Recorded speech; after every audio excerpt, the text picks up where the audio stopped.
ਉਹ ਮਨੀ ਭਾਜੀ ਬਹੁਤ ਸੋਹਣਾ ਸੂਟ ਹੱਥ 'ਚ ਫੜਿਆ ਆ, ਉਹ ਵੀ ਕਾਫੀ ਕਲਰ ਬਲੈਕ ਹੈ ਪੀਸੀ ਭਾਜੀ। ਨਿੱਕਾ ਫੈਸ਼ਨ ਸੈਂਟਰ ਨੇ ਨਾ ਸੇਲਾਂ ਲਾਤੀਆਂ ਸੈਲੀਬ੍ਰੇਟ ਸੂਟਾਂ ਦੀਆਂ, ਡਿਜ਼ਾਈਨਰ ਸੂਟਾਂ ਦੀਆਂ।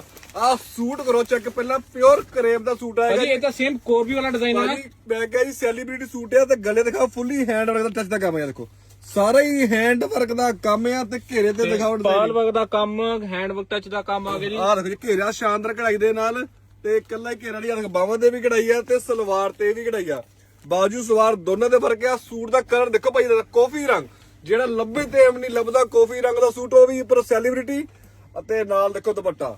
ਤਾਂ ਤੁਹਾਡੇ ਕਰਾਣੇ ਆ ਵੱਡੇ ਵੱਡੇ ਫਾਇਦੇ। ਤਾਂ ਤੁਸੀਂ ਆਣਾ ਕਿੱਥੋਂ ਆ? ਨਿੱਕਾ ਫਿੱਟ ਗਰਾਂ ਦੇ। ਤਾਂ ਦੁਪੱਟਾ ਆਏਗਾ ਚੰਨੋਨ ਦਾ, ਤੇ ਪ੍ਰਾਈਸ ਸੁਣ ਲਓ, ਕੋਈ 1500 ਨਹੀਂ ਕਿ 1600 ਨਹੀਂ, ਸਿਰਫ 895। ਕੱਪੜੇ ਦੇ ਪਾ ਡਿਜ਼ਾਈਨਰ ਸੈਲੀਬ੍ਰਿਟੀ ਸੂਟ ਆ, ਸਾਰਾ ਹੀ ਹੈਂਡ ਵਰਕ ਨਾਲ ਜੜਿਆ ਹੋਇਆ। ਤਾਂ ਕਿਤੇ ਨਹੀਂ ਆਣਾ, ਤੁਸੀਂ ਸਿਰਫ ਪਹੁੰਚੋ ਨਿੱਕਾ ਫਿੱਟ ਗਰਾਂ ਦੇ। Thank you. ਸੂਟ ਨਵਾਂ ਉੱਤੋਂ ਨੱਬੀ ਅੱਡੀ ਗੋਲ ਤੇ ਗੁਲਾਬੀ ਪਾਈ ਤਾਂਜਰੇ ਨਵਾਂ